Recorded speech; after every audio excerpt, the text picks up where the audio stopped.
All right, now, first and foremost, allow us once again to thank each and every one of you, and all of you together collectively, for the co-creation of this interaction. Once again, each and every time you are willing to co-create these interactions with us, it forms a bridge, a link, and a connection between our reality and yours, so that we can, together, more and more every day in every way, create a third new reality in which we can both interact in new ways. So we thank you for the gift that you have given to us of sharing. We would like to begin this idea, this transmission, this night of your time, by discussing something that we have labeled debunking the debunkers, talking about the gullible, the skeptical, the cynical.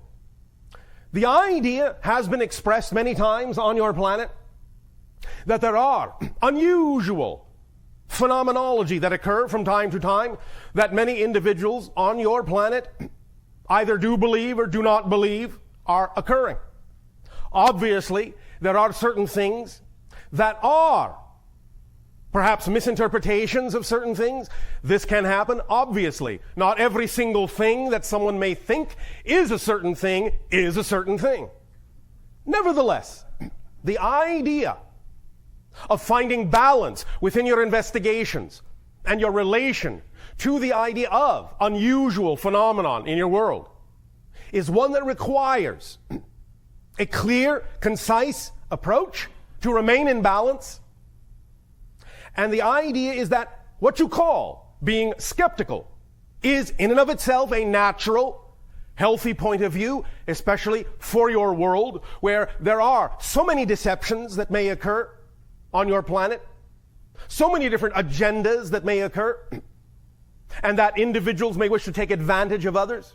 Therefore, remaining skeptical can, in your world, be a healthy thing to do. However, the idea is that skepticism, by definition, is an open-minded state of a willingness to explore something, a willingness to look at what you call evidence, a willingness to understand your relationship to it, your personal relationship to it, and a willingness to allow for a new belief to come in, to challenge the old belief you may have been holding on to. Not the idea that you must change your belief, but a willingness to allow for the possibility that your beliefs, be they long held or cherished, may nevertheless require some change. The idea, of course, is that on polar opposite sides of the balance point of skepticism are the issues of gullibility and cynicism. We have said once before that cynicism, the formula for cynicism is CIA. Cynicism equals ignorance plus arrogance. Now, the understanding is that unlike the idea of open-minded skepticism, where you are willing to investigate, willing to take in new information, open to the possibility of changing your point of view, cynicism is that which has its mind made up, has a belief system and an agenda totally intact, and is unwilling to change. The idea being, therefore, that cynicism dismisses any new ideas that may challenge the paradigm that exists within. Gullibility, for most of you, means being open to accepting just about anything without any kind of filtration system, without any kind of discernment. The idea, however, is to recognize a fascinating fact about the polar opposites of gullibility and cynicism. They are not polar opposites. They are different versions of the same thing. Gullibility also has cynicism within it. Cynicism also contains a great degree of gullibility.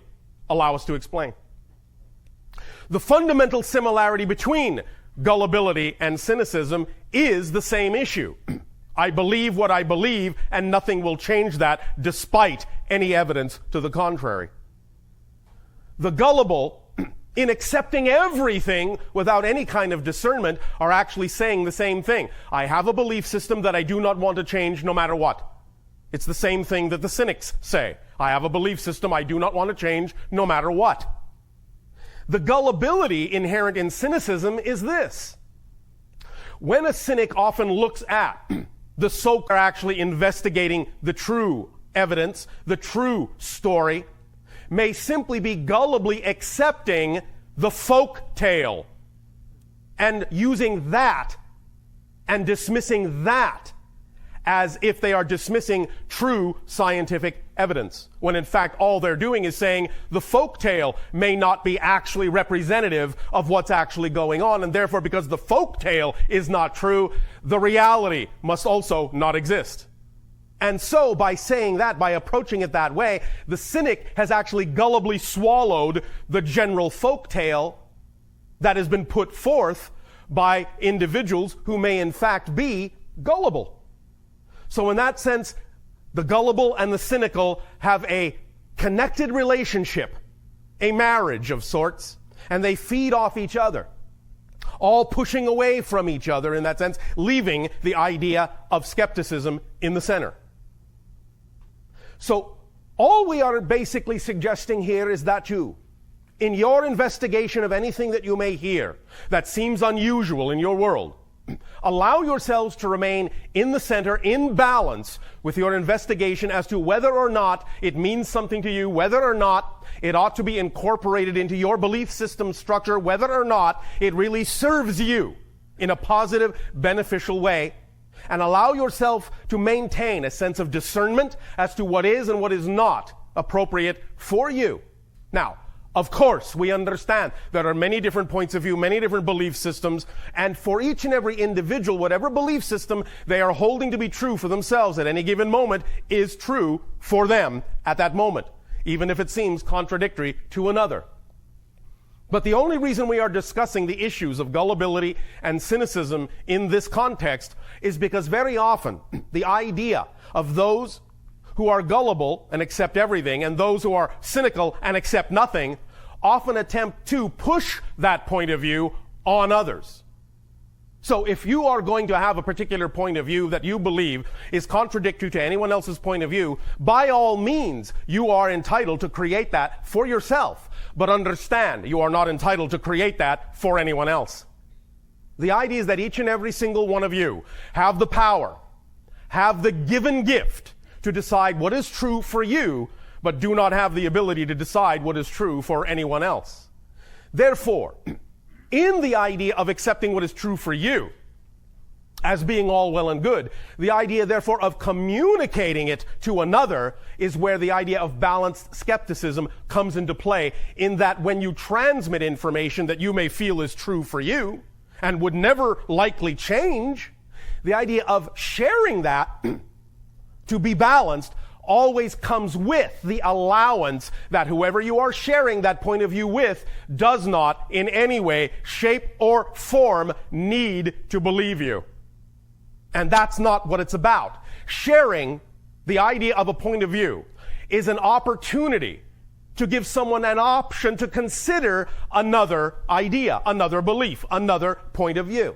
But it is only an option. It is only a sharing. It is only an opportunity to decide for themselves whether your point of view works for them, whether it's something they can form a consensus agreement upon. But no one really needs to do that. In fact, as we have stressed several times, none of you even need to believe anything we have just said. This is our point of view. This is our perspective. This is our understanding from our civilization based on our experience, our evolution, and what works for us. Now, yes, it is true. There are some general consensus ideas and beliefs that are common to almost everyone on your planet. These are the things you have already created a consensus agreement about that are put on, shall we say, automatic pilot, so you don't have to really think about them day to day. You can get on about the business of simply living your life without having to think about the idea of whether gravity is suddenly going to cancel on you.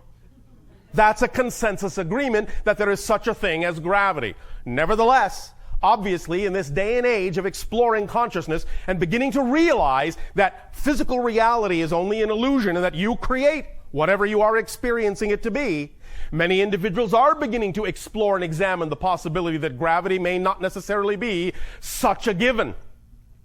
that solidity may not necessarily be so solid, that things are malleable, that space-time can be flexible, stretched, bent, altered, and experienced in a new way. And the more you allow your vibrations to focus on these things, the more you will synchronistically experience the results of that point of view, of course, because this is the general consensus you have all agreed to explore, especially in this lifetime, the idea of the expansion of consciousness, which then brings the realization that physical reality is nothing but your game, your creation, your illusion, your experience. Physical reality itself, as we have said several times, is not unto itself a real, solid thing outside you. The experience of physical reality is real, but not the physical reality itself. It's just a mirror. Nevertheless, you have, to a great degree, created some consensus reality. But as that changes for several individuals, as there is created new points of view, and as there is consensus even among small groups about different points of view from the general consensus, new bubble realities are thus then created within the overall consensus agreement. As time goes on, as you proceed in your investigation of things that have historically been considered unusual, unbelievable, unreal, and start to find out that many of them in fact are real, are very believable, are in fact extremely experienceable by each and every one of you, you will thus then imbue the general consensus reality with more and more vibrations that are representative of more people's ability to see some of those unusual things actually come to pass, come to fruition, become more concrete, more stable, more experiential. That will happen over the course of time as you create time to exist. But nevertheless, in this transitional timing that's going on now on your planet, when each and every one of you are really busy about the experience of deciding what is true for you and what kind of a reality you really wish to experience your life to be, as you redefine yourselves, find out what you have been labeling things as, and change those labels to suit the idea of your true, natural, joyful selves, which is available to you all without exception. As you go through this process, all that we are suggesting to you that has worked for us is that you allow yourself to be open to the possibility that as you adopt new beliefs, that those beliefs in and of themselves are no more capable of becoming concrete than you wish them to be, and that they themselves are always open to change as you gain new understanding and new perspectives of yourself as an aspect of creation.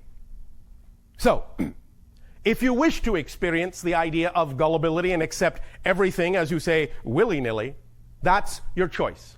But it will allow you to take a longer time to create for yourself the ability to discern what actually works best for you and what does not. If you wish to create the idea of a cynical point of view, be our guest. You are entitled to create that if you wish. But again, from our experience, we simply caution you that it will allow you to create more time in which to create the reality of your preference. Only the balance point is the thing from our experience that allows you to create the reality you prefer in an ever-flexible, ever-changing, rapidly accelerating manner. So it's up to you to decide what you prefer. Doing it slowly, doing it quickly, doing it in between at a pace that is comfortable for you. It's up to you. But recognize simply that all of it is your creation. All of it. And that every point of view is valid, but there are always consequences to the choices you make, mechanically speaking. Of course, many of you understand that when we say consequences, we are not discussing the issue of punishment or anything like the idea of negative judgment. We are simply talking physics, mechanically. There is always a reaction to every action. And therefore, it's about gaining more discernment about what the consequences are mechanically for every action that you take, for every stance that you take, for every state of being you choose to be in. The idea, therefore, is to allow yourselves to recognize that you can make choices that will determine what kind of experience you have. And if you are not enjoying the experience you are having, you can allow that to change by making different choices. It's really as simple as that. I know that for many of you it doesn't seem to be that easy because you have a difficult time figuring out how to get in touch with what choices you're already making that are creating the experiences you say you don't want. But nevertheless, it's actually a relatively simple thing to do. All you have to do is get in touch with the thing that you are using to define, the label you are using to define any particular experience that you are having. And once you get a handle, as you say, once you make transparent the label you have been using, whether consciously or unconsciously, to define the reality that you are experiencing, it will become clear why you have been experiencing the things that you have.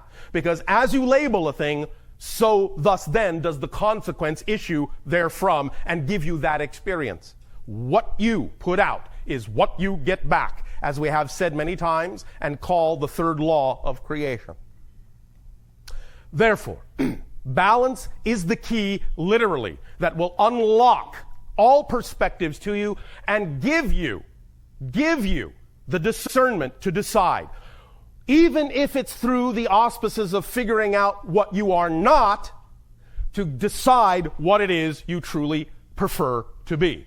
Many people on your planet will take that route. They will explore many things.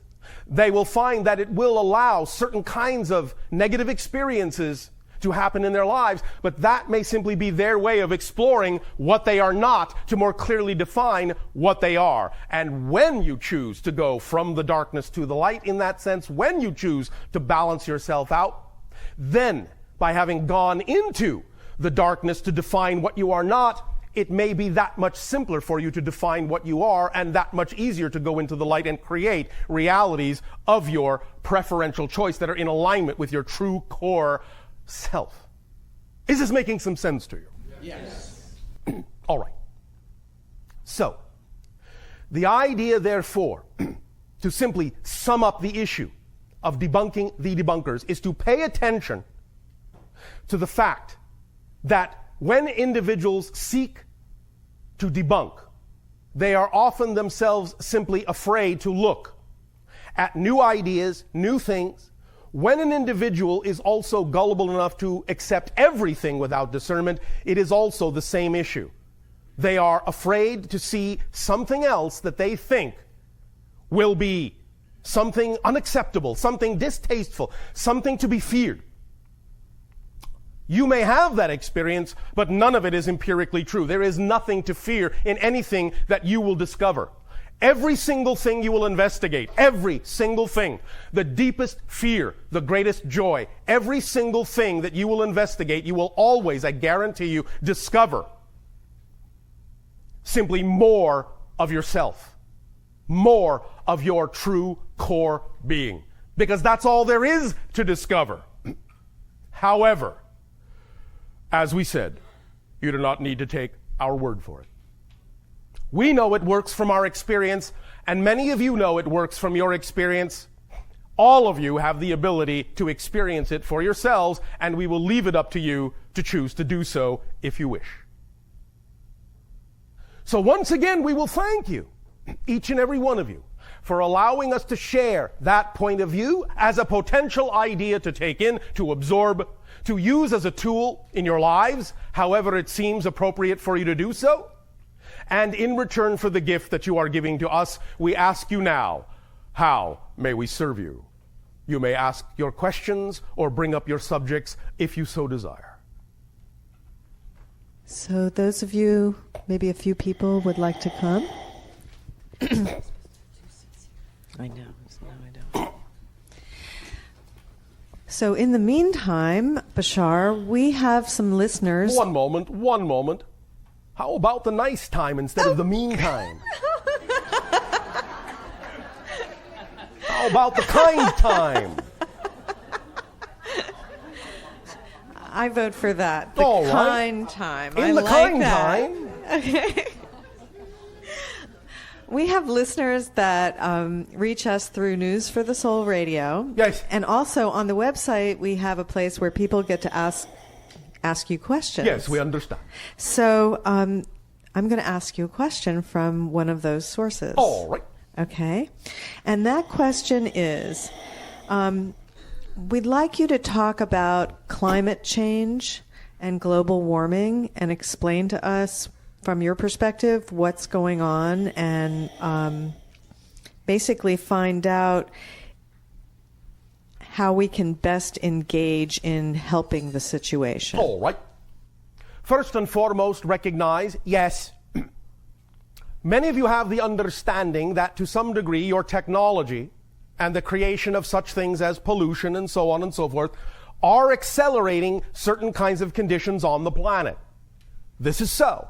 Nevertheless, what you are accelerating is a natural cycle that has occurred on your planet many times. There have been many warming periods, many cooling periods. Now, because you have arrived at a certain point in your technology where you are capable of affecting your environment more than ever before, you have accelerated the natural warming cycle that is going on now. This is actually right now the end of your ice age. It's been going on for a little while, but this is actually now the ending of it. And when it continues to end over the course of the next couple of decades of your time, you will find that some of the oceans will rise as they did before. The approximate average over the entire span of the initial phase of the warming, which will be several decades long, the entire rise of the ocean will be approximately about 10 to 15 of your feet. The idea, therefore, is that in some places this will happen slowly, although there will be some places where when ice dams break, there will be immediate inundation. And it should be paid attention to prevent the idea of loss of life. Nevertheless, once the idea of the warming trend continues, you will then find that, like the cycle has before, it will ultimately cycle back into a cooling trend as well, as the planet has done, going back and forth and back and forth and back and forth for many, many, many millions of your years. The idea, therefore, however, is to understand that even though it may be a natural cycle, the recognition that you have the capability of accelerating it puts you in touch with your power and your effect on the environment and the choices that you make. It isn't even so much the idea of destroying the world as it is simply the idea of recognizing your responsibility to choose what kind of an experience in reality you actually prefer to have and make the choices that are in alignment with that. Remember that your planet has gone through many things that are far more destructive than you are actually even capable of manifesting. Gigantic asteroid strikes, solar flares, all sorts of things have happened to your planet that have extinguished life again and again and again. The idea, however, is now you have arrived at a place where you are recalling events, bringing together memories of other lives, other experiences. This is a culmination kind of age on your planet, where you are capable of drawing from the experiences of many thousands of years of lives, bringing them all to bear, and deciding for yourselves how you wish to be, what kind of reality you wish to have, and acting accordingly. So the idea of doing this at this time of this natural cycle is forcing you into a situation where you have to face the choices that you make and really come together to decide what kind of reality, what kind of world, what kind of civilization you really wish to have, and how you wish to relate to nature, how you wish to relate to creation, so there can be ease of creation instead of the idea of creating catastrophic shifts, catastrophic circumstances that are for the purpose of shaking you and jarring you to your senses. You don't have to do it that way.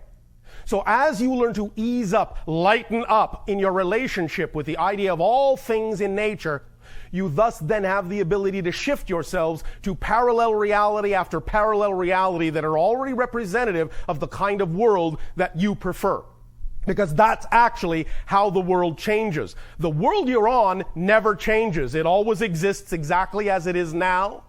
It's just that when you change yourself, you change your frequency, you shift yourself to the frequency of a parallel reality Earth that is already on that vibratory level, that is already representative of the kind of shift you have made within yourself. So in essence, you change nothing but yourself.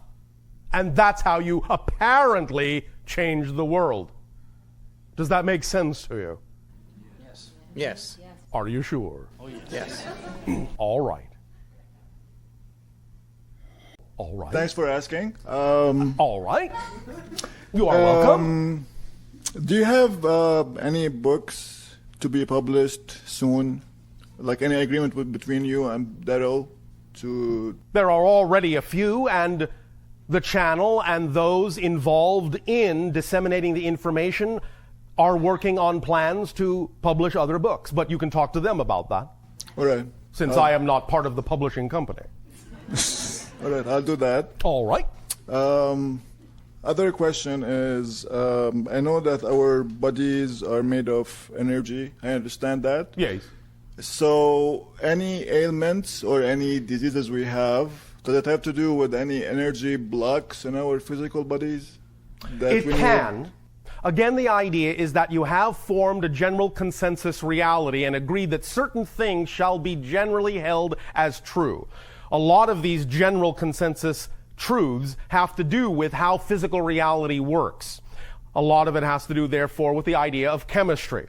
Mm-hmm. Therefore, blockages can occur by absorbing into your bodies the idea that you have labeled as toxins. And if you have toxins in your body, which all of you do, then that can, because of the consensus reality of how chemistry functions, actually block the cellular structures in your body from absorbing the appropriate nutrients to allow your body to rapidly balance and heal itself. Therefore, this is why we strongly urge individuals who are attempting to make themselves more receptive to synchronicity and higher energies to thoroughly detoxify their bodies on a relatively regular basis, to get the toxins out and put the proper nutrients in to allow the body to operate on the neurochemical electrical level that it was intended to operate on so that it can function in a balanced state. Okay. Does that help? Yes, it does. Other question is,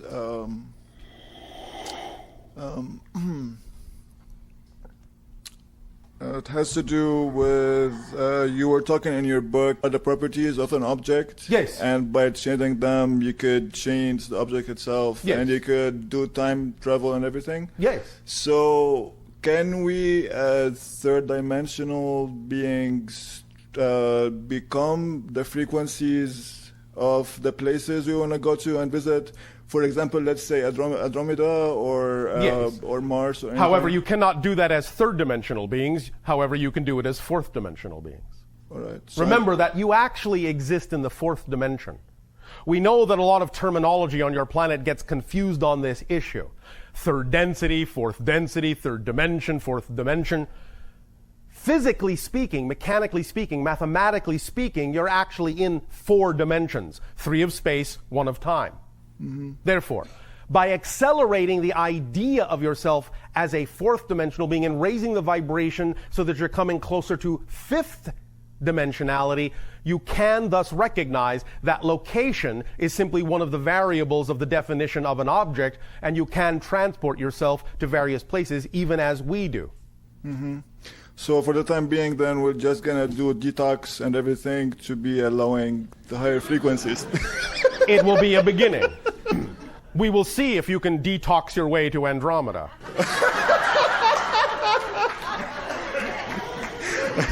All right. There may be other belief systems also involved in that process that may require some changing. All right. It will happen in time, right? It can. Yeah. All right.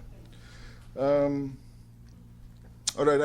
I've been following my excitement, especially recently. Oh, all right. Thank you. And so I've been already passing through 2 different fields, which is business field and medical field. All right. And the second is more exciting than the first, but still not completely. All right. So I've Now been remember, first of all, before you continue, if I may, Yes. when we talk about the idea of doing something that excites you, we are also talking about doing it in the most exciting way that you can. Sometimes individuals may think a certain thing doesn't excite them, but that may be only because they're not doing it in as exciting a way as they could be doing it. Sometimes you also can make the decision that certain things are not representative of your excitement, but you have to have the ability to make the discernment as to which is which. And the first thing to always check Alright. It's simply that you may be making something seem not exciting because of your belief systems about it, when in fact you could actually be going about it in a more exciting way and reclaiming the excitement that is there. So as long as you check that first, then you can make a decision more easily as to whether or not the thing itself is truly representative of your excitement or not. Okay. So you answered my question, which is, I am thinking now to be in the nonprofit field. Oh, all right. And Why is that exciting for you? because I feel it fits my personality a lot. Oh, right. I feel I have qualities that match this field more than others, and I also can able to help people who need help. All right, and this is exciting for you, It yes? is exciting for me, yes. All right, and so what actions will you take in that direction? I've been already researching on taking a degree in school again the third time. All right. But since I've been planning to simplify my life also, Yes. if I do that, I'm gonna have to take more debt and everything. Maybe, to achieve maybe it. not. Why do you assume that that's the case? Uh, Because that's the way it's always been? in a way, yes. Well, but what does the way it's always been have to do with the way it can be? I got your point. Well, thank you. Are you going to act on it? I am gonna act on it. All but right. do you have any comment or advice or guidance towards how I'm gonna act on it? Well, I sort of just gave you some. The more idea details. is to start relaxing your definitions of what seems to work for everyone else and recognize that you are a unique reality and that you can create the definitions within yourself that will work for you, and you don't have to do it the way someone else has done it. At the same time, as we said before to another individual, honor the belief systems that you do hold on to that you know you're not willing to let go of. If you truly believe that you need to do it a certain way, even though it may not be fully representative of your highest joy, but you feel you can't let go of that belief, then I would not let it go, because you may then throw yourself off a cliff and not be able to recover. The idea is to always honor the belief system and change them at whatever pace you are comfortable with changing them, based on the degree to which you're willing to believe that the new belief can actually support you. But I can guarantee you that any new belief you come up with that actually is believed by you to be capable of supporting you in whatever way you need to be supported will work, if you believe that it will, without the expectation that it must do so in a certain way. Again, we will be discussing this in more detail tomorrow when we discuss the idea of the relationship between physical mind and higher mind and how they can work more smoothly together. All right? All right. Thank you very much, Bashar. Thank you. Thank you. Hi, Bashar. Then you good day. We have another question from our listeners. Yes. Many scientists have been researching free energy generation. Yes. And there's been a lot of claims that it's been realized, but nothing seems to have really materialized in our society, at Yes. least not for public use. Yes. So it's unknown whether this is due to claims being false, or it's because these discoveries are silenced by major corporations because it's threatening. All right. It is due to A, claims being false, some of them, some being suppressed, some of them, some not being quite ready yet. So is there really free energy? There is free energy all around. Well, I mean, are there free There energy? are devices that can be created to tap into it, yes. Yes. So what's the current state of that? Is it just that we're not ready to accept it, or why? Well, now understand that when we make this general statement, it is a generalization. Different people in different places on your planet may be at different stages of readiness to explore this. You understand? Yes. So we are giving you an overall average here. The degree of general average readiness that your belief systems are at with respect to exploring the ability to create devices that can tap free energy is about 4 to 5%. So it's still really low. Yes. So what would be the most likely form of free energy that we would generate in the near... Tapping into the electromagnetic field of your planet. When do you see something like that happening? As we read the energy now, because as many of you know, there is no such thing as a prediction of the future because the future doesn't exist. Right. As we read the energy now, what seems most likely to come to pass if the energy doesn't change is that you will get a full handle on this sometime between your year of 2015 and 2030. Okay, well, that's good. It is what it is. Okay, thank you, Bashar. Thank you. Hello, Bashar. And a you good day. Thank you. Recently, I heard about a process where people change their way of getting energy. I've heard of breatharians where people supposedly don't eat; they get their energy Yes. from air. This is available to some individuals. Not many of you actually need to do that. There is nothing wrong or less spiritual with the idea of eating, you know. Yes. It's just that in different cases, people are exploring different things, and sometimes some individuals on your planet will be capable of raising their frequency to the point where they themselves, as we have just discussed, can, through their own bodies, tap into the free energy of creation, and thus are sustained by that, even as our civilization does that, because we no longer eat.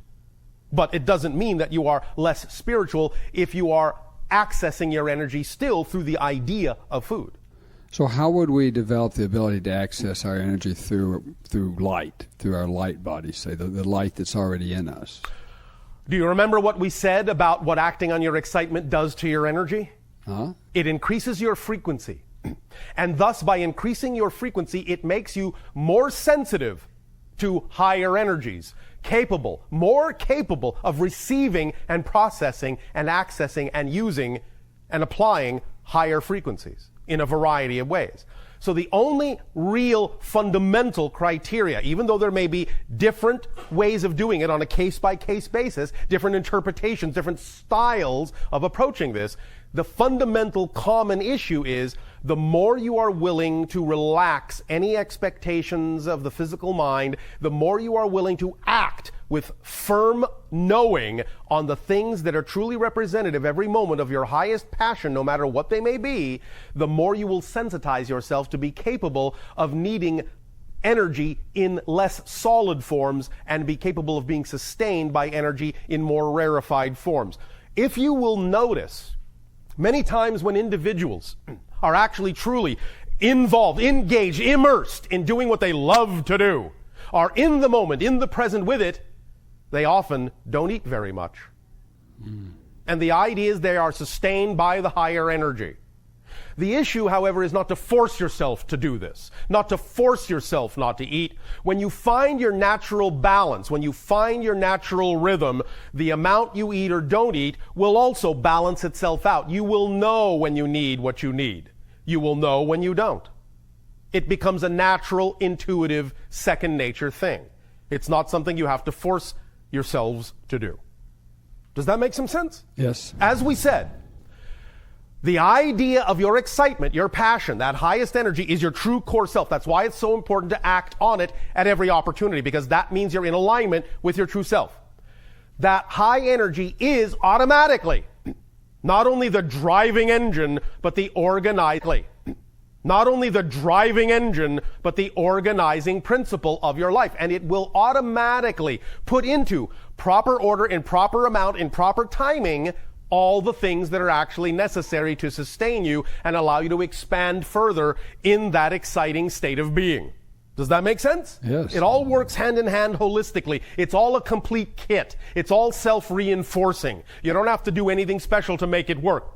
All you have to do is allow it to happen, allow it to run, because it's always working. Even if you don't know it, it's always working, because you're always using it to create whatever you believe is the most likely thing you can create. And you've always done so.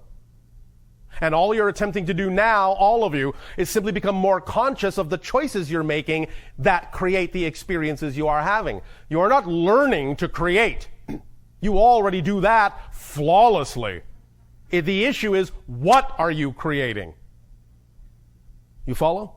Oh, yes. Does this help you? Yes. Does it answer the question? Yes, that question. Well, maybe a little more detail in regards to respect? How we can. I mean, I understand following my excitement. You do? Yes. All right. Oh, yes. All right. And And the tuning into this frequency of light, say that I am, yes. would raise my vibration.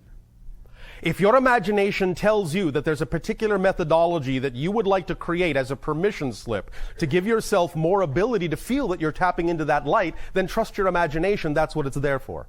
Okay. This is all about permission slips. All the tools, all the techniques, and all the rituals that your imagination comes up with are simply permission slips that are geared to your particular belief system that will work in harmony with your belief system to give you permission to grant yourself the ability to be more of who you are. So trust your imagination and intuition in coming up with those methodologies. Okay. But at the same time, we simply remind you that that's all they are, is permission slips, and you actually don't need any of them if you have a belief system that says you don't. Yes.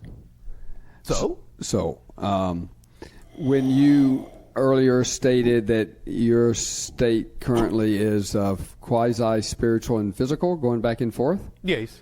I take that means you don't sleep? No. No. We do not. So, We do not eat. We do not sleep. So just pure existence, consciousness, Pure functioning, joy. Pure joy. Pure experience. Pure synchronicity. Pure living. Wow. Wow. Which upside down in your language is mom. Mama.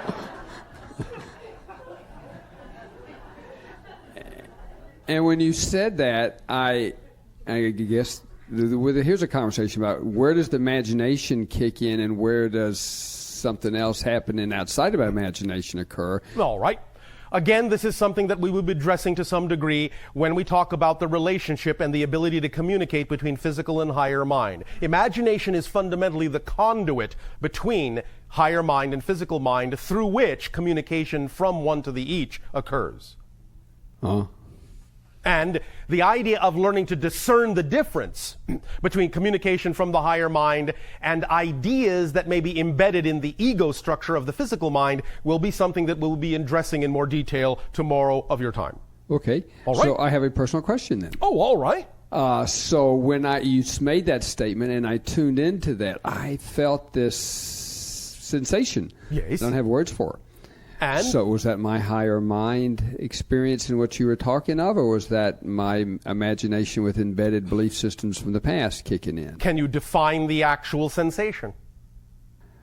It was expansive. Then it is the higher mind, because the physical ego structure will not allow you to expand beyond a certain point. That's the point.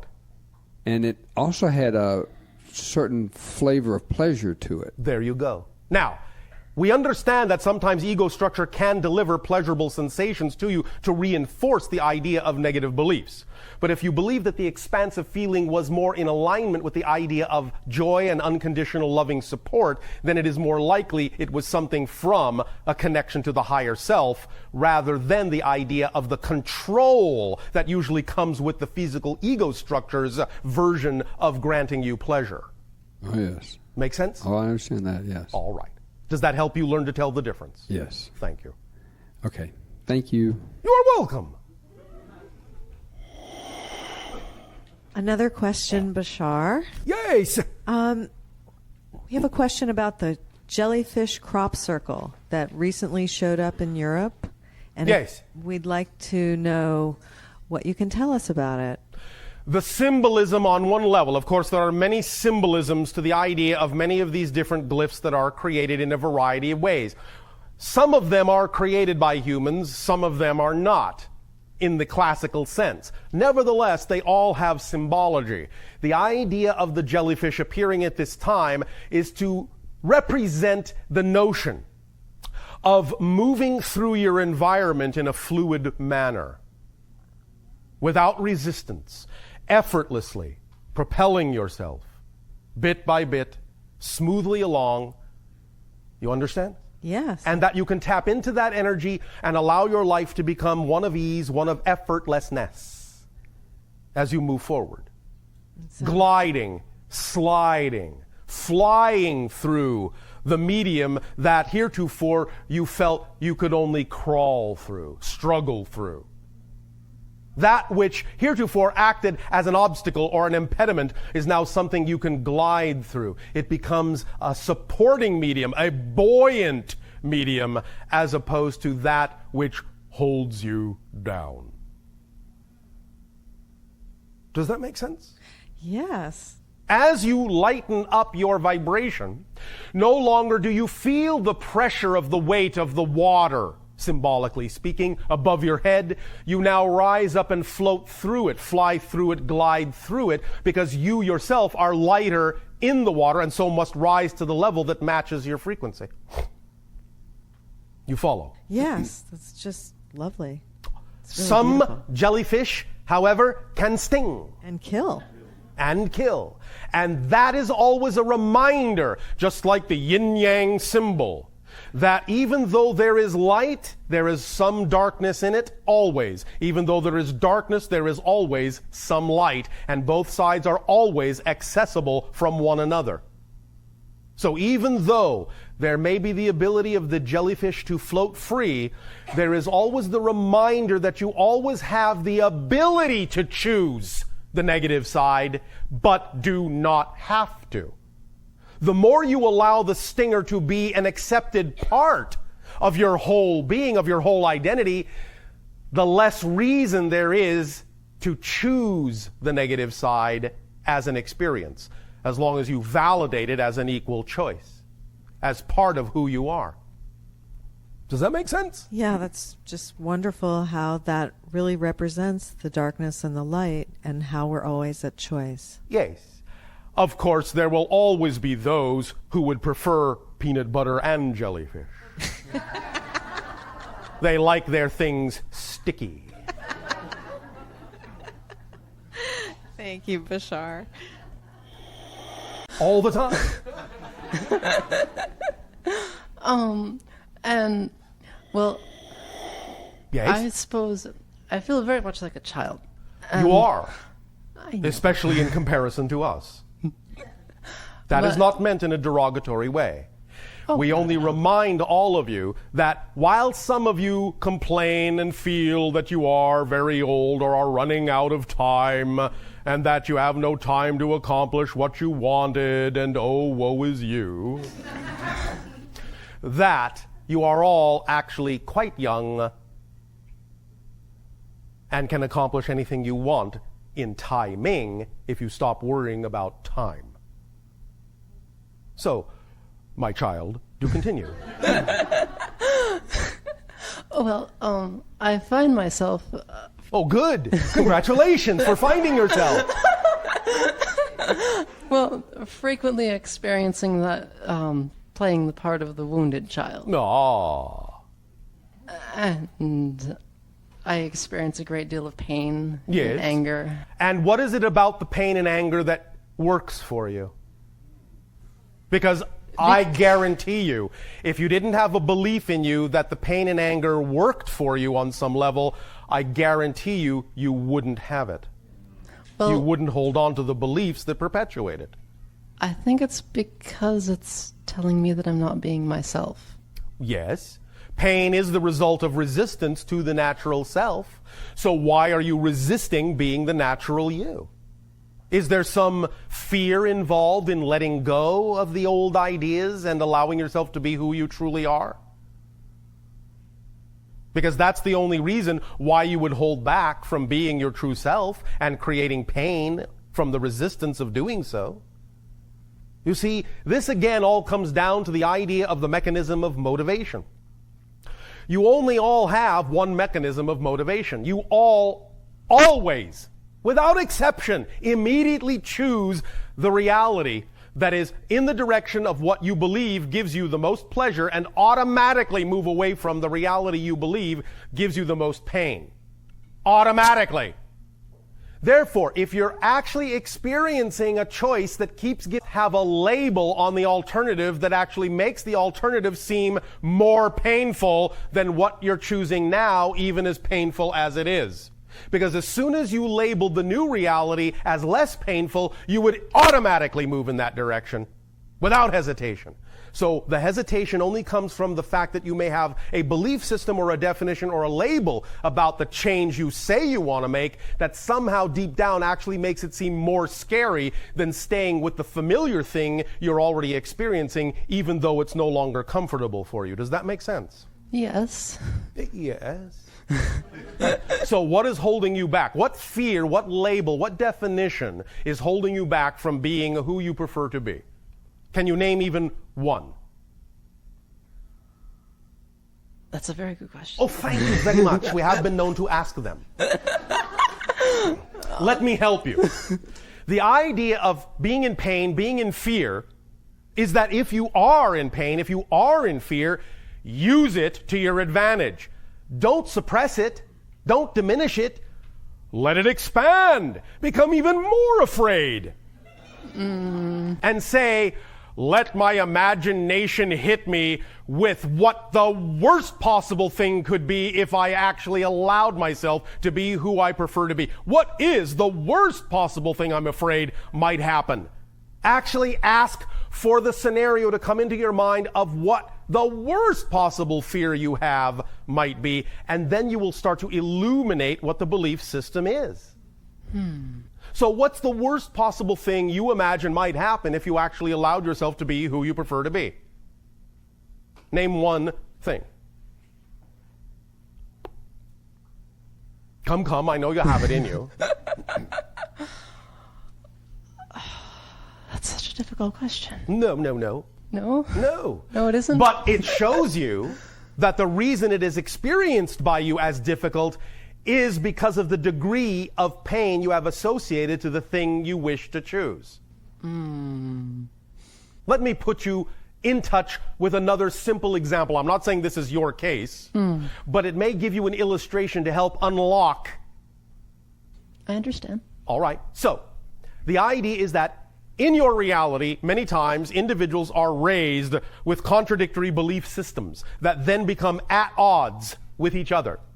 A classic example in your reality is the idea of money. On one hand, many times your parents in bringing you up will say, in order to be successful, you have to make a lot of money. On the other hand, society will say, love of money is the root of all evil. Well, if a person grows up with these contradictory belief systems and gets to a point where they have to make a decision as to which way to go, they will have this tug of war within their consciousness that says, well, I would like to make a lot of money and I would like to be successful, but I don't want to be a bad person. Because they have made the connection that to have abundance is to be bad. Now, you can look at that, and if you discover that you have that kind of a belief system and you can identify it for what it is and make it transparent, then you can recognize the fallacy in linking those things together. They are only linked in your unconscious mind. Once you bring them into conscious recognition, you can break that link just by identifying that the belief is there. Because once you identify that you have this belief that making a lot of money is a bad thing to do, you can recognize from your adult perspective that that is quite a ridiculous belief to have. It may be real while you have it, but you don't have to have it. Obviously, not everyone in your world believes that. There are a lot of very good people who are also very wealthy, yes? Therefore, the idea is that that belief does not have to be linked that way. So once you identify what the belief is you have attached to the things you say you prefer, you can examine them and identify them, and upon identification, you can realize they don't have to remain linked. It'll start looking like someone else's belief. It'll start looking like a fallacy. It will start looking like a fairy tale to you, and you can start to let it go and examine what kind of belief you would rather attach to the idea that you say you prefer. Now, of course, if you have yet again another underlying belief, a fundamental foundational belief that says, oh, no matter how many good beliefs I attach to this idea, I will never actually believe they will stick, then you have to get in touch with why you have that belief. But as you keep examining the different beliefs that are connected to one another, that are interlinked, you will eventually unravel and unkink them all, and you will get to the basic fundamental belief, and once you unkink that, they will all fall apart. And you can replace them with what beliefs you prefer, because at that point, you will know. beyond a shadow of a doubt, by having done this investigation into yourself, this examination of yourself in an honest way, you will know that any new belief you decide to have will be upheld by creation just as solidly as the old belief was. Because believe me, creation does not have anything against you, otherwise it wouldn't have created you. That was a triggering point. Yes. So the idea is that if creation was willing to uphold your choice to have a belief that didn't serve you, why wouldn't creation uphold a belief that does serve you? You see, creation, if you wish to put it this way, is unconditionally loving. Unconditionally loving. Look up the word in your dictionary. Unconditional. Not, oh yes, it's unconditionally loving except for these conditions. Unconditionally loving. That means creation loves you and supports you so unconditionally, it will even allow you to believe you are not unconditionally loved. That's how unconditionally loved you are. It will let you believe that and totally support you in that belief that you are not loved. But if it will support you in that, it will not contradict you when you choose to believe that you are supported and loved and deserve to exist. Because again, by definition, I guarantee you that it doesn't make mistakes in the sense of its creation. There is no pointless creation. All that is had to create all of you in order to be all that is. If one of you is missing, all that is isn't all that is. So if you exist, that tells you all that is new you had to in order for all that is to be complete. Therefore, don't argue with all that is about the deservability of your existence. If you exist, you obviously by definition deserve to, or believe me, you wouldn't. And of course, if you didn't, this question wouldn't even come up. The fact that you can even wonder whether you deserve what you prefer tells you that you do. Because the very fact you can ask the question means you exist, and if you exist, it means you deserve to, or you wouldn't have. Is this making some sense as it's sinking in? It is. A little, a lot? Oh, well, it's very moving. Oh, all right. Is it moving in a positive direction? I think so. You think so? Do you feel so? I'm uncertain. I know. Do you enjoy being uncertain? Yes. Why? What do you get out of it? Wonderment. Wonderment? About what? Wondering what, I don't know, it's fun. It's fun to wonder. Well, you can have positive wonderment, but you can also have negative confusion. So which is it? Is it actually wonderment or is it confusion? You have already said that you're not sure that you're enjoying this state of being. Is that true? That is.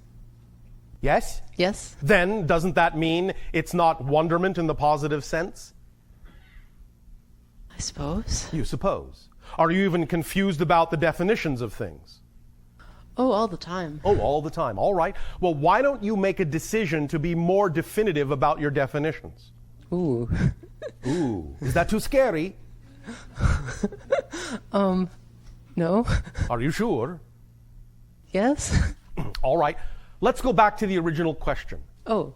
Is there something that you would prefer to be doing that you are not doing because you are afraid something negative will happen if you do? I believe so. And can you name one example of what that might look like? If you actually took a step in the direction of what you would prefer to do, what would you be doing that you're not doing now? I'd probably be here with someone. All right. And what are you afraid of? I'm afraid. Yes? Don't be afraid to be afraid. It's all right to be afraid. What are you afraid of? Well, I'm afraid because I am often told that my beliefs are wrong. And just because you are told that your beliefs are wrong, why do you choose to believe that?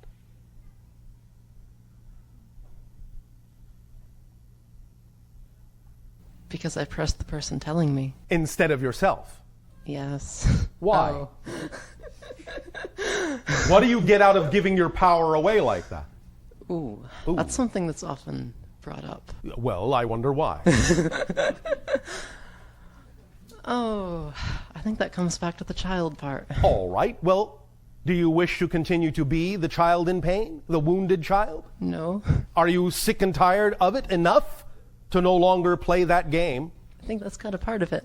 Yes, I know that you're progressing in that direction. We are assisting you in your process. Nevertheless, this process can actually be accelerated by you if you wish it to be, or it doesn't have to be. We're not going to push you. We're not going to force you. If you wish to continue for a while longer in pain and being the wounded child, believe me, we love you enough to not take that away from you. Oh, well, thank you. Oh, you're welcome. Nevertheless, if you're... Oh, well, thank you. Oh, you're welcome. Nevertheless, if you're actually saying that you're really finally, truly tired of it, all we are doing is reinforcing and reassuring you that you do have the capability of letting it go. And if you do, I can guarantee you will be just as strongly supported in your new vision of yourself as the healthful child, the playful child, the joyful child, as you have been as the wounded child. Mm-hmm. I guarantee it because creation guarantees it. Therefore, it's not my guarantee. It's creation's.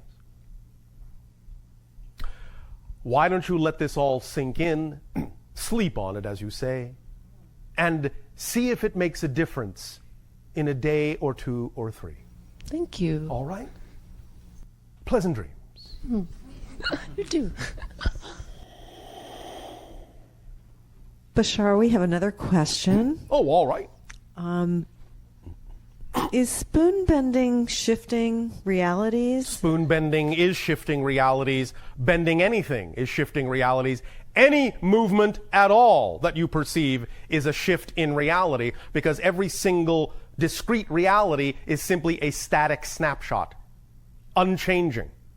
The only way you experience any change at all is by focusing and shifting your consciousness through the different realities, again, much like the beam of light from a projector through the different frames of film.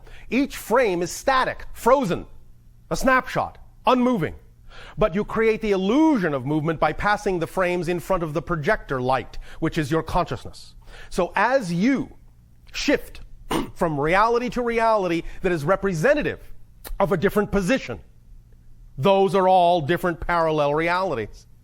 So bending anything, including spoons, is just a matter of understanding how to shift your focus from one reality to another, wherein those realities, the spoon is simply representative of a different configuration. That's one way of looking at it. There are, of course, other ways of looking at it, depending upon who is looking. All right?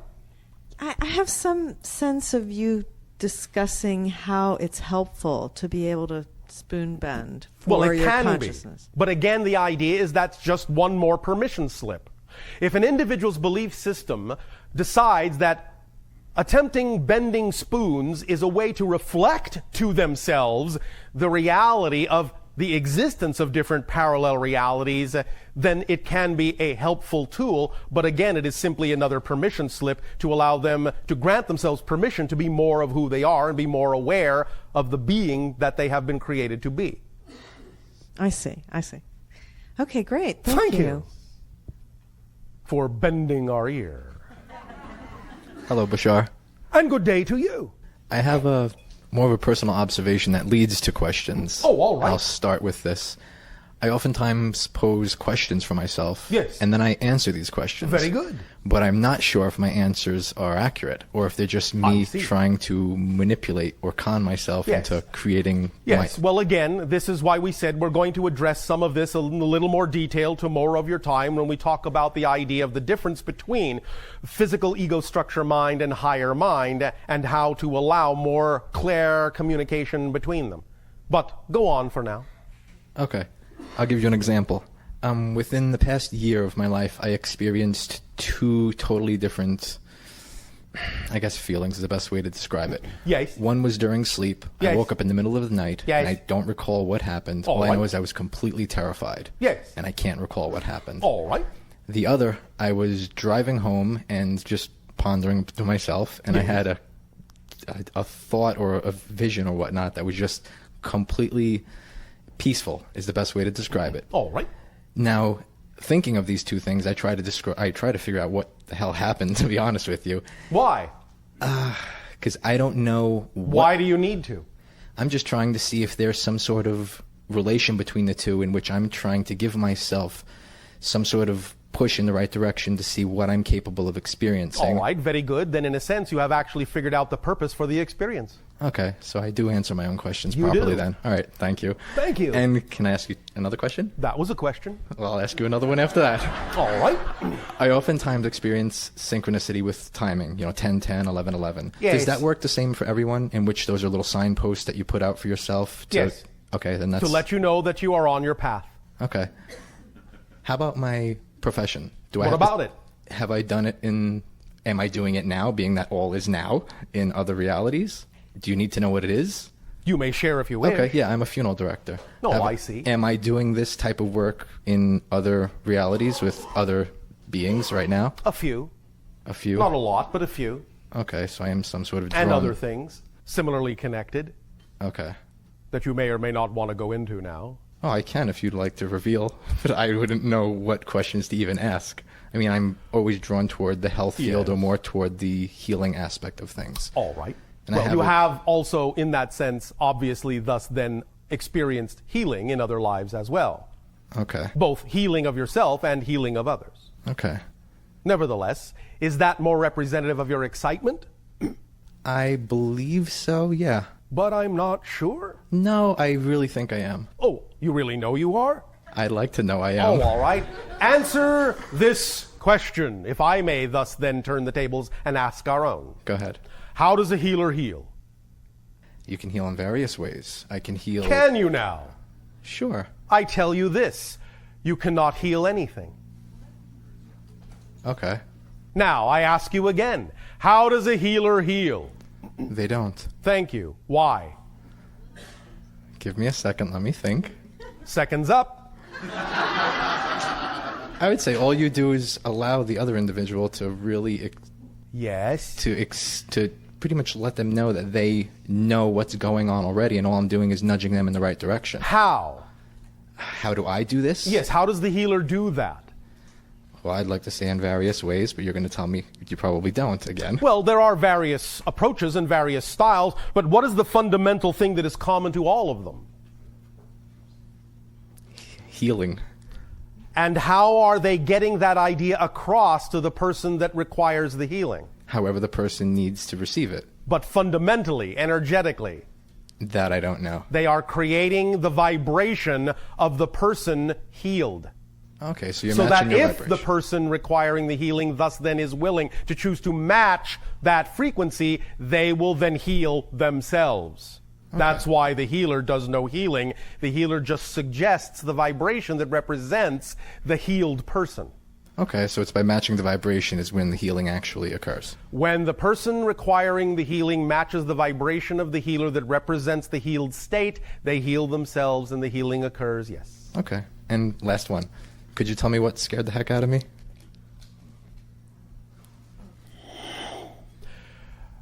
You are having encounters with other beings on another level. I asked for that, actually, before I know. I went to bed. So why does it scare you? I have no clue. I'll I guess tell you why. I wasn't ready to receive this type Well, of... I'll tell you why. Understand again that there are certain belief systems within the physical mind's ego structure that it interprets as loss of control. Okay. You were never really out of control, but the physical mind interprets certain sensations as loss of control and goes into what you call survival mode because it thinks it's being annihilated. It's not. You just have to allow it to get used to the fact that that transition from one level to another is not really going to kill it. It's just going to realign it a little bit. Okay, so that's why I feel as if I'm never really alone. Okay. Well, there are other reasons too. Help? Could You all have guides, you know. Okay. Are your guides yourself as a more evolved state, just sort of pointing you in the right direction? It can be. Okay. In the same way, you could say we function as a guide for the channel, being that I am the channel's future self. Okay. But beings also have different kinds of guides. Guides can be individuals that are friends of yours that just happen to be in spirit while you happen to be in physical reality, and they are still helping you along. Okay. It can be many different things. And could But you everyone has them. Everyone. and could you recommend something for me to do as I go to bed in order to create a more harmonious, I guess, meeting place between us? Allow yourself to, first of all, give yourself love and recognize that you made choices, that you did it out of love of yourself, that you did it out of desire for spiritual growth, that you recognize it's all right for your physical mind to experience a little bit of fear, but that you love it enough to let it know it will be all right and that you will never let it go. You will just give it the proper place in your home.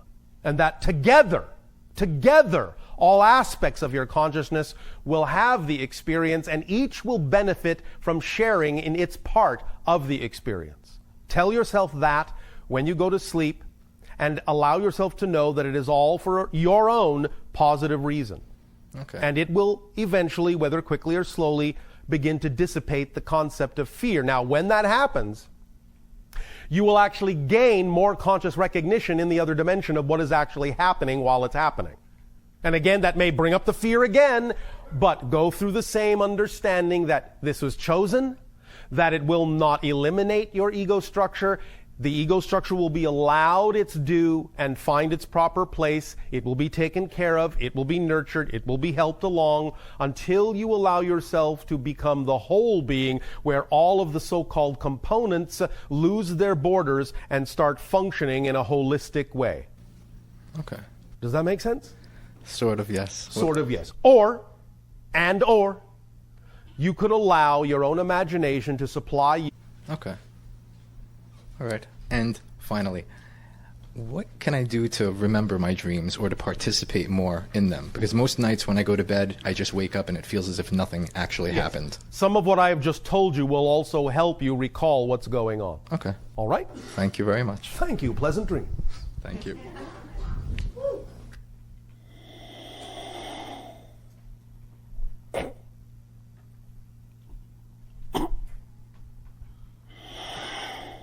Hi, Bashar. Thank you so much for being here with us. To you, good day. Thank you. I want to speak about what's going on in the world right now, specifically the economy. Which world are you talking about? Oh, this planet Which Earth parallel here. reality? This crazy planet Earth that we're on. Crazy Yeah. planet Earth. Yes. Yes. Well, as we have often said, the idea is that as each and every one of you recognize that you prefer a different reality and you make the shifts within yourself vibrationally, you will then experience the idea of creating opportunities to create new systems. And that as you create those new understandings, new directions, new approaches, and new systems, you will then have something to replace the old systems with when they start to crumble and fall away because your consciousness is no longer willing to support them.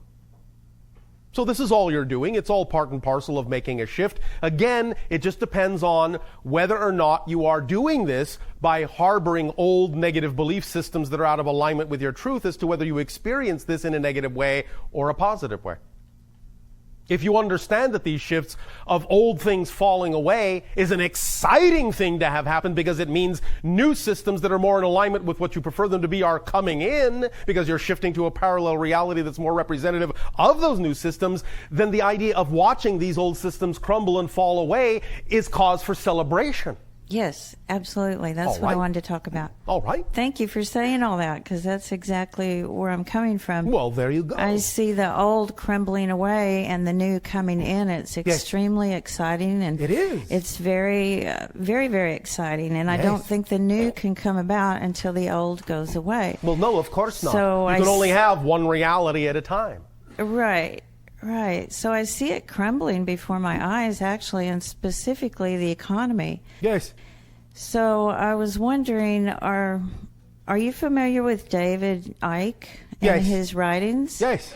Do you find them accurate? Again, whatever vibration you create within yourself Right. will determine how you experience the shift. A shift is happening. It can be experienced in a negative or a positive way, depending upon the vibration of your choice and your belief systems. That is how we will address that question. Okay, that's fair enough. It is. So, well, Yes.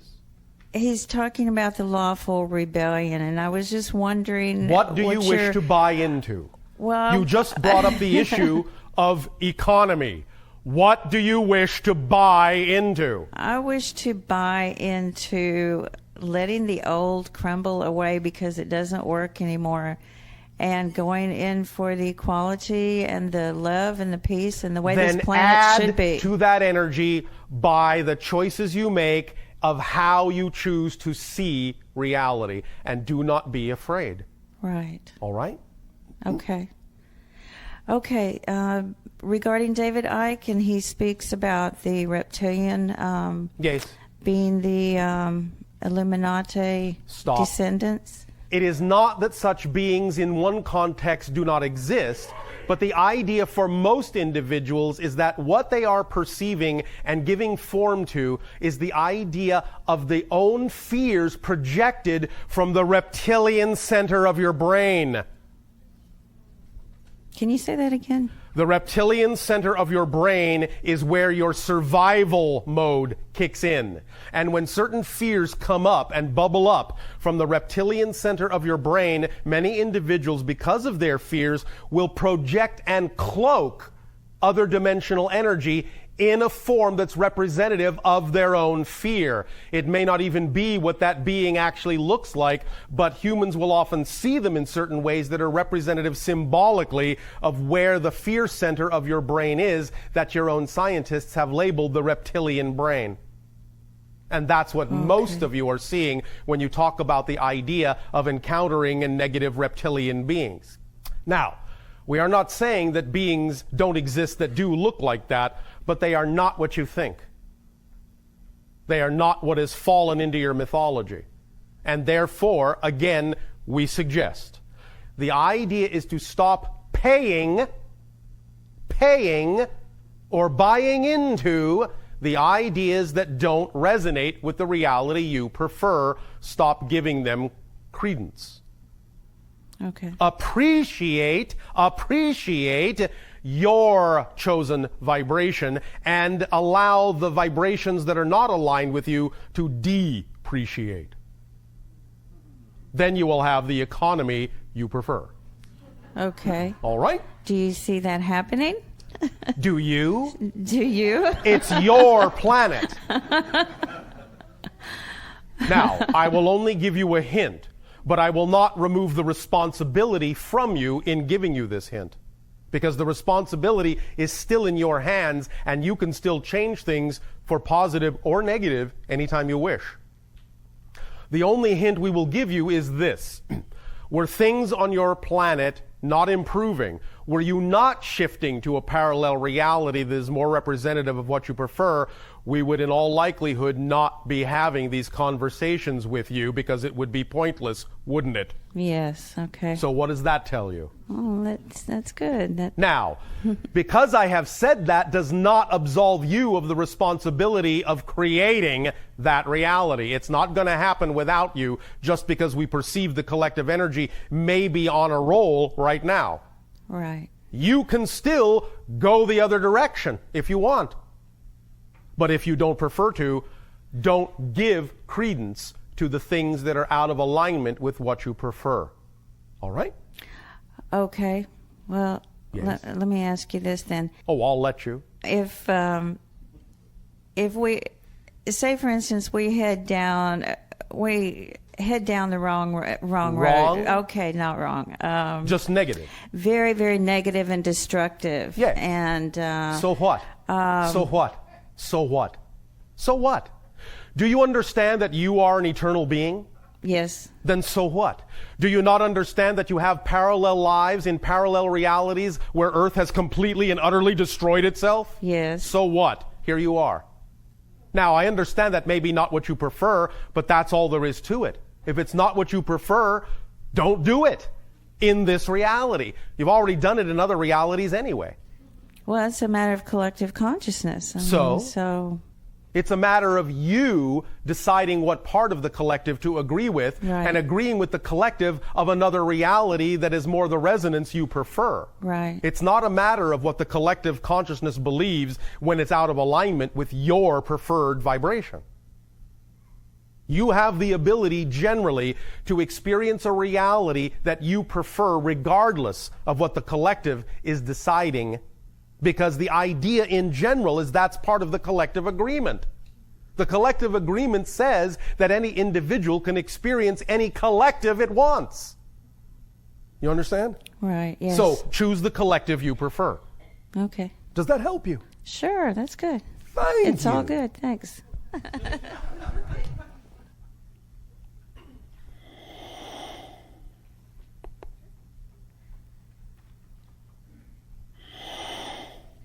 Hello, Bashar. And to you, good day.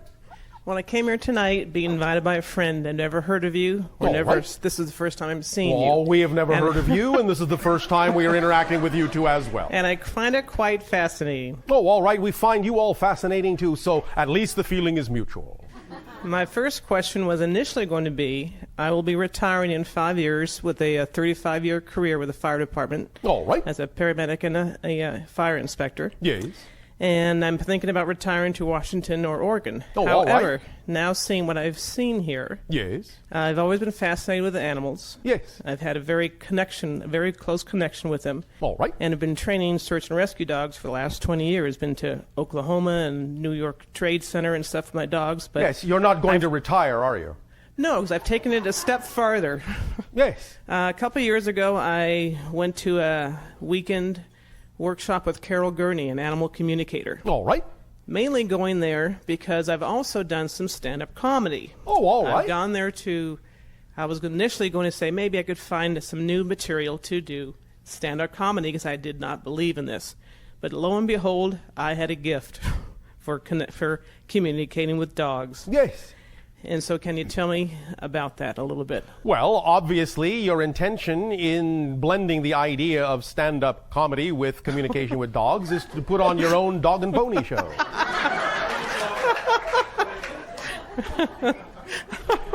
The idea is to understand it this way, just to be serious for a moment. Yes, no, I meant...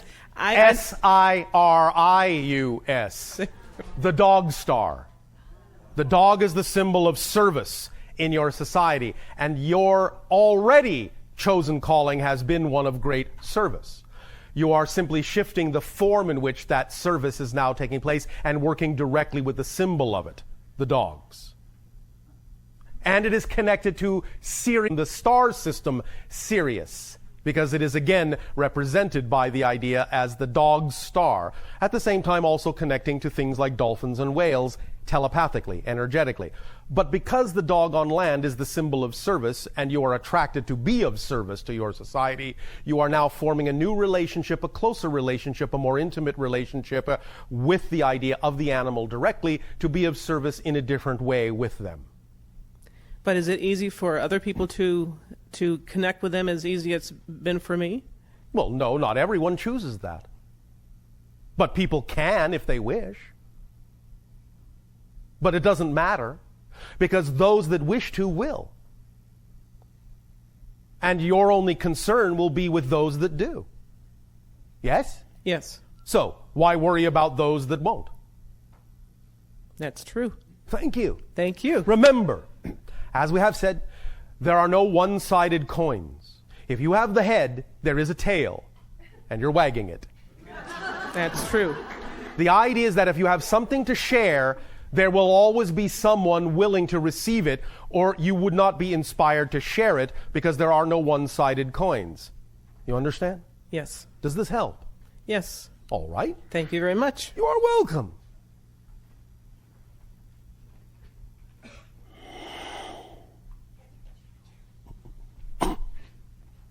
Hello. And to you, good day. I have a question about the yin and the yang. The, Yin and yang. the Yes. lightness and Polarity, the dark. paradox. Yes. Yes. Do you still have darkness? There is always the choice of darkness. We do not experience it because we do not choose it, because we validate it as an equal choice. So there's no There is no negative experience in our reality because we recognize that we all contain equal light and dark. And thus, by allowing ourselves to know that we contain it and allowing the darkness to be an equal choice we could choose, not judging it, not invalidating it, not giving it any extra energy, not putting a charge on it just because it's there, because we recognize it's part of existence, because it is a part of all existence, then by recognizing that and equalizing it and validating it, we are capable thus then of simply choosing what we prefer. Does that make sense? Absolutely. One more thing. Yes. I'm very, very new to all of this, and Not really. Well, okay. Can't fool us, you know.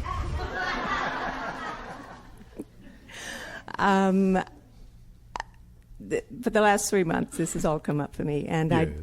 I don't know how to stop feeling sort of like I'm spinning out of control Is it enjoyable? most of the time. All right. When it is not enjoyable, what comes up? What kind of fears? That I'm nuts. That you're nuts. Any particular kind of nut? Pecan.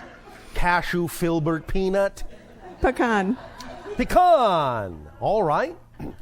Understand this. Emotion is always... Oh, are you paying attention? Well, thank you. Yes. Emotion is always the result of something you believe to be true first. You cannot have a feeling without believing something to be true first. If you don't have a belief about something, you will have no feeling about it. Therefore, when a feeling comes up, like fear, own it, acknowledge it. All right, I'm afraid. I own it, because you cannot change what you do not own, right? All right, so acknowledge it. I'm afraid.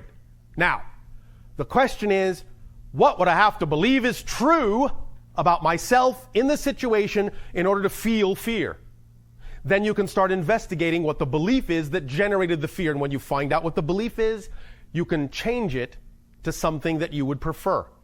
And when you do, you will change the energy of the emotion that results from it. So feeling the fear is an opportunity. Thank the fear. It's your friend.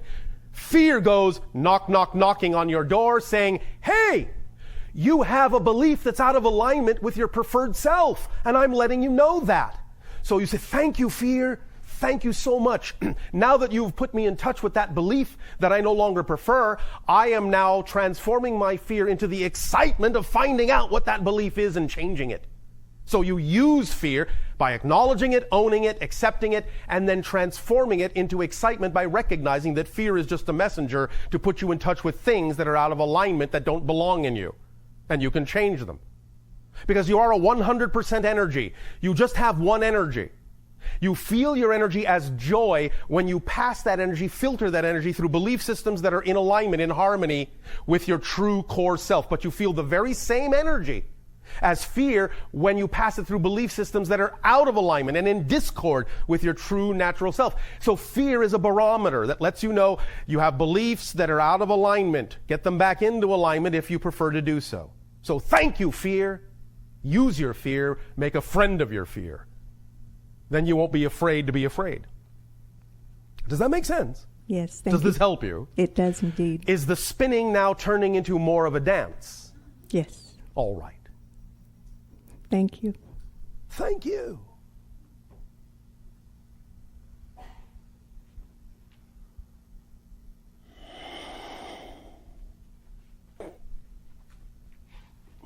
Hi, Bashar. And to you, good day. Thank you. I hope this is a question that strikes a chord with everyone else. Just as It the doesn't other- matter us. if you are asking it. Everyone will get something out of it. Of course.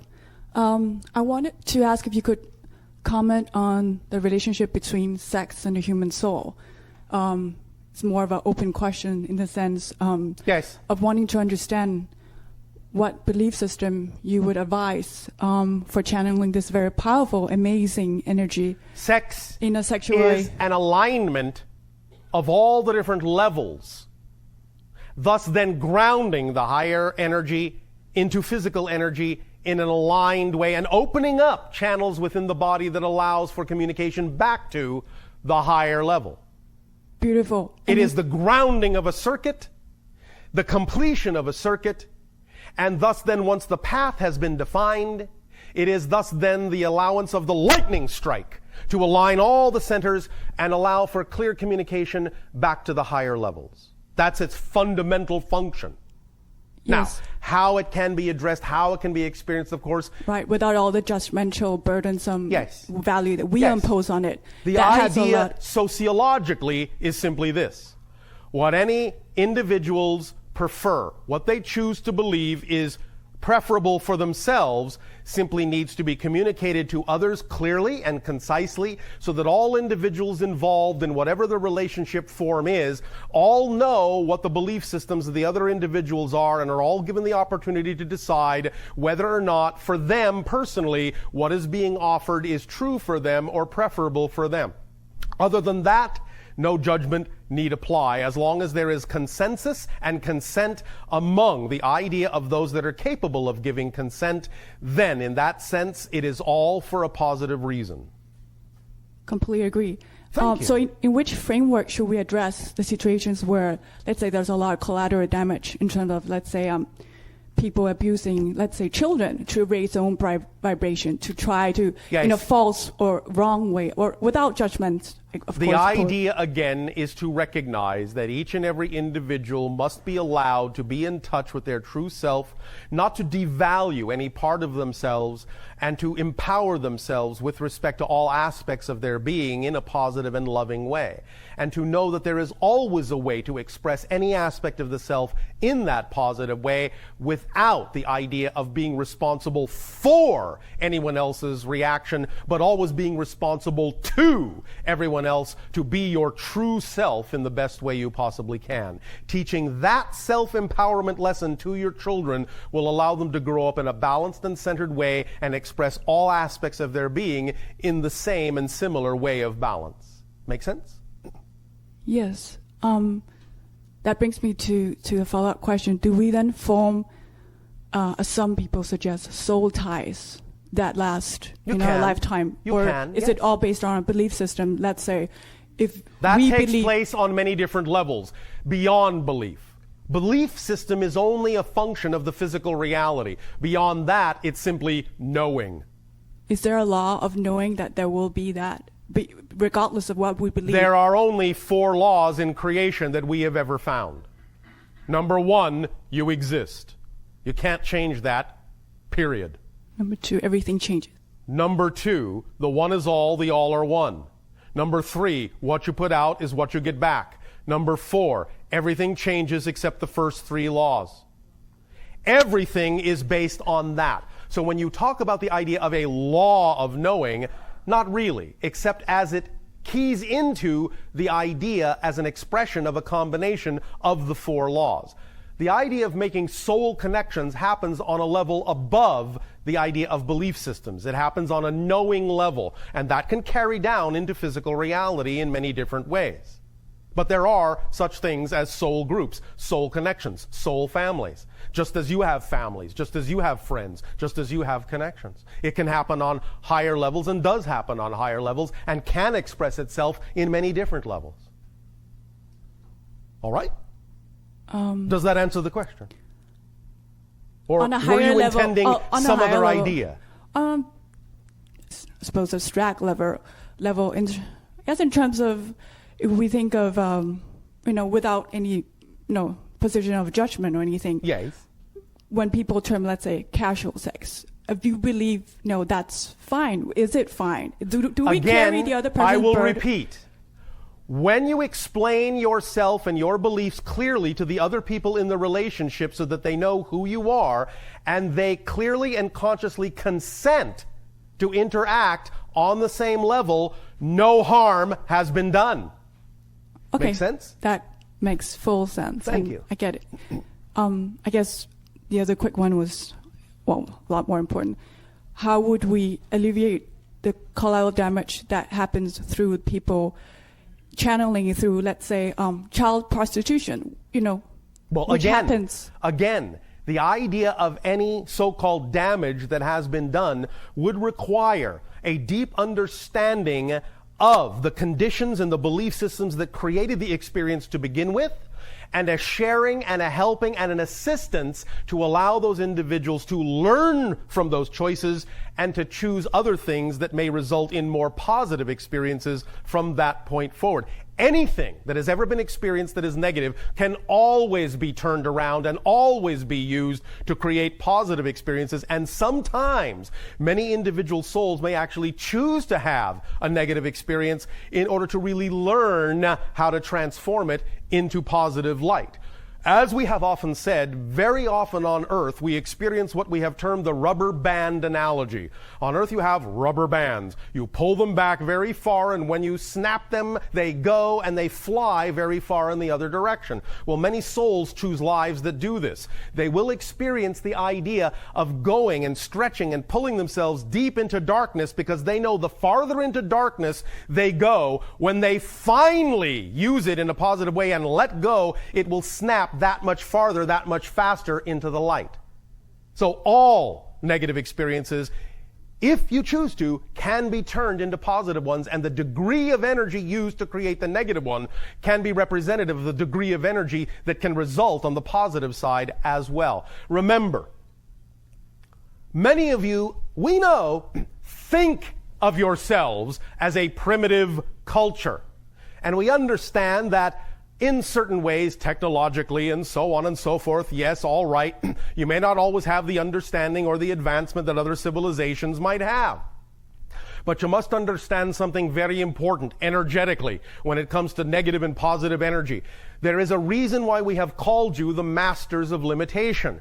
Earth is an advanced school where you know you came because you were strong enough to explore the limitation to the depths that you have. Because by doing that, it shows you how strong you are and how much more you can then transform the darkness into the light when you finally choose to balance it. All right? So you are all earning your master's degrees on Earth. All right. Thank you very much. Thank you. Give me lots of ponder.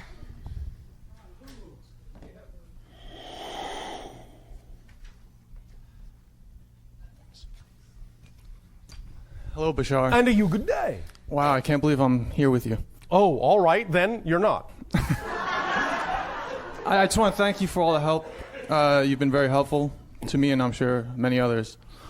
And you are helpful to us. You're welcome.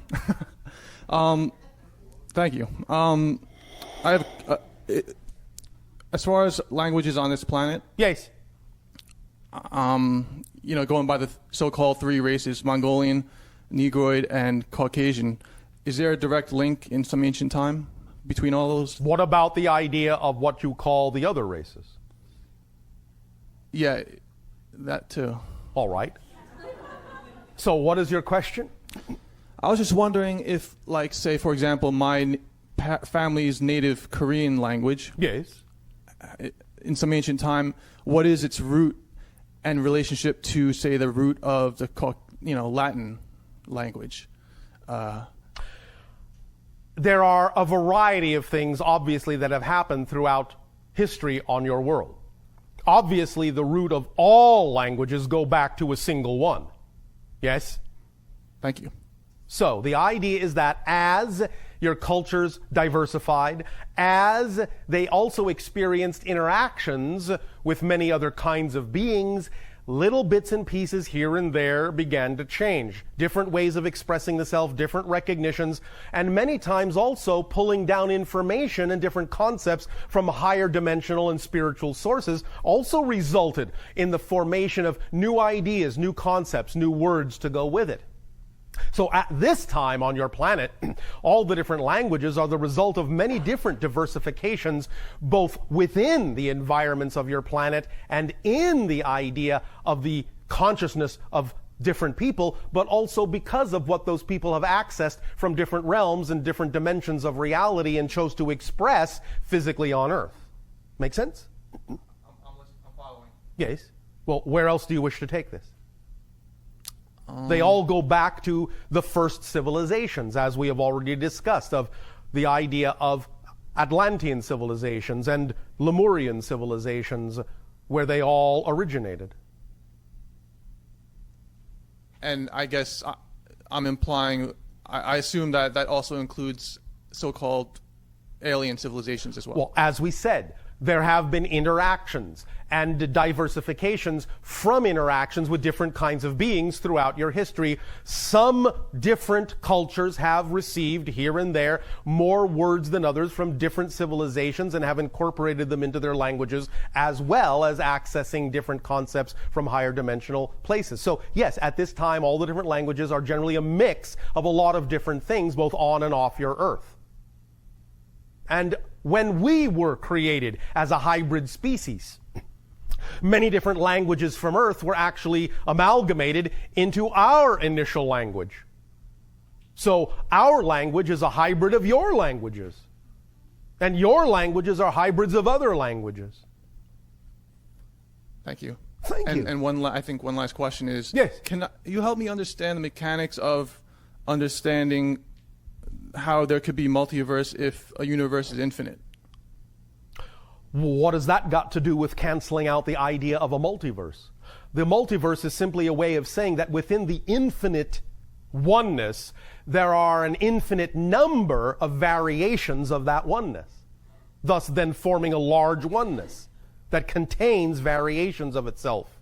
Does that make sense in your language? It's very interesting. I'll definitely meditate on that. Well, look at the idea perhaps this way.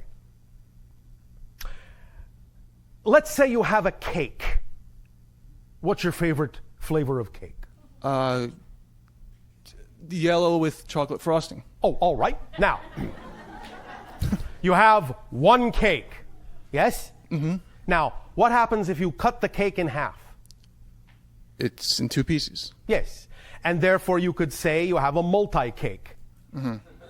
And if you cut it in 4 pieces, and you can cut it again and again and again and again and again and again and again and again. Cool. And the idea is that all the pieces all still have the quality of the whole, and the whole has the quality of all the pieces. So you have the one, and you have the multiverse. The multiverse is just an expression of the one in all of the variety of ways the one has of experiencing itself. From all the perspectives it can experience itself. That's what the multiverse is. But it's still the one looking at itself and experiencing itself from all the ways that it can. And each of those ways is a whole universe unto itself. Altogether, they are the multiverse, which is within the one. Did that make sense in your language? I'm going to enjoy thinking about it. And enjoy the cake. That too. I'll think about you when I'm eating it. Thank you. And I love you. Our love to you as well. We will recognize that at this timing, it is our timing to share with you an idea. Okay. That has synchronistically been provided by the baker and his cake.